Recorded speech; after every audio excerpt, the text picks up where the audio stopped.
इसलिए मैं थोड़ा इमोशनल होता हूं और देखता हूं कि बच्चा बदमाशी कर रहा होता है तो मुझे दुख होता है कि तुम अपने फ्यूचर को सीरियसली नहीं ले रहे हो, क्या बनोगे आगे चल के। कोटा क्यों छोड़ा? अगर कोटा नहीं छोड़ता तो मैं आपको पढ़ा पाता क्या? अगर मैं कोटा नहीं छोड़ता तो मैं आपको पढ़ा पाता क्या? बताइए। कोटा इसलिए छोड़ा कि मैं ज्यादा से ज्यादा बच्चों तक पहुंच सकूं और मेरा कोई ज्यादा उद्देश्य नहीं था। हाथ जोड़े, बहुत रिक्वेस्ट किया अलग सर से, है ना, कि सर प्लीज हमें भी मौका दो थोड़ा सा पढ़ाने का, आपके थ्रू जाएंगे तो बहुत ज्यादा बच्चों को पढ़ा सकते हैं।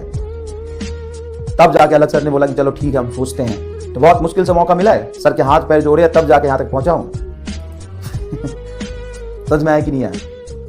और मुझे एक चीज पता है कि एजुकेशन की इंपॉर्टेंस क्या है, मुझे ये पता है क्योंकि मैं बचपन में ना ऐसे फैमिली से बिलोंग करता था जहां पे प्राइवेट ट्यूशन तो छोड़ो, प्राइवेट स्कूल भी हम लोग डिजर्व नहीं कर सकते। हम दो भाई बहन थे, हम दोनों भाई बहन गवर्नमेंट स्कूल से पढ़े हुए हैं और गवर्नमेंट कॉलेज में पढ़े हुए हैं। तो गवर्नमेंट स्कूल में पढ़ाई होती नहीं थी, तो बचपन में कभी समझ नहीं आया कि एजुकेशन की इंपॉर्टेंस क्या होगी, मैं पता ही नहीं था वैसे भी। लेकिन धीरे धीरे जैसे ही 7th क्लास में गया, 8th क्लास में गया, 9th क्लास में गया तो और खराब हो गए साहब, है ना। बहुत बदमाश बच्चा था मैं, पूरे रिलेशन में सबसे बदमाश बच्चा मैं ही था, है ना। किसी को एग्जाम्पल देते थे कि कोई कितना खराब हो सकता है, कोई कितना उदंड हो सकता है, कोई कितना बदतमीज हो सकता है ना, वो मेरा एग्जाम्पल देते थे। और रिलेशन के बहुत सारे लोग आते थे तो जबरदस्ती मेरे से बिठा के पूछते थे बताओ तो 20 × 60 कर दिया तो कितना हुआ? भाई साहब मुझे आता ही नहीं था। अंग्रेजी में कोई ट्रांसलेशन पूछ लेते थे, बताओ राम स्कूल जाता है, इसको इंग्लिश में ट्रांसलेट करो, चलो ये स्पेलिंग लिख के दिखाओ। भाई साहब इतनी बेइज्जती हुई मेरी, इतनी बेइज्जती हुई, तभी भी मुझे कुछ समझ नहीं आया, तभी मैं मजे लेता था।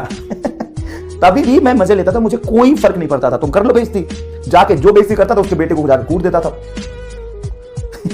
रिलेशन में चलता है कभी कभी, है ना। तभी भी मुझे कोई फर्क नहीं पड़ता था, बढ़िया एकदम खुश था अपने जीवन में, मजे कर रहा था, एकदम सही जीवन चल रहा था। बड़ी शौक थे नहीं। फिर 9th आया, फिर 10th आया।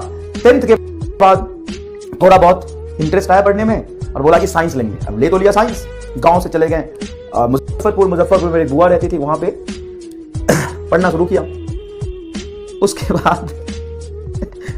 बाद बहुत ही बड़ा नेता बना मैं, कोचिंग का नेता था मैं। किसी को कूटना हो पीटना हो तो मुझे बुलाते थे। फिर 12th के बाद कुछ ऐसा हुआ कि रियलाइज हुआ कि पढ़ना चाहिए, फिर पढ़ा। तब जाके समझ में आया कि यार हमें पता ही नहीं था कि पढ़ाई का इंपॉर्टेंस क्या होता है, पढ़ के लोग क्या कर सकते हैं, कहां पहुंच सकते हैं और खुद के लिए, खुद के फैमिली के लिए, अपने सोसाइटी के लिए क्या कर सकते हैं, कुछ पता ही नहीं था हमें। जब धीरे धीरे पढ़ा, थोड़ा समझ आया और जब इस लायक और इस मुकाम पे पहुंच गया तो मुझे एजुकेशन का इंपॉर्टेंस पता है। आज भी गांव के घर में बहुत सारे ऐसे बच्चे होते हैं, मेरे जैसे नहीं, पढ़ने वाले बच्चे होते हैं, लेकिन उनको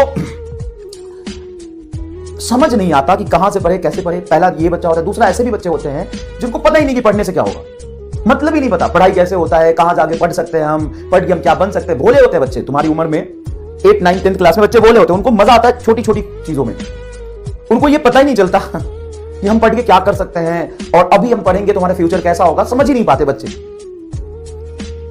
इसलिए मैं थोड़ा इमोशनल होता हूं और देखता हूं कि बच्चा बदमाशी कर रहा होता है तो मुझे दुख होता है कि तुम अपने फ्यूचर को सीरियसली नहीं ले रहे हो, क्या बनोगे आगे चल के। और जब समय बीत जाता है तब दुख होता है। चलो इधर देखो।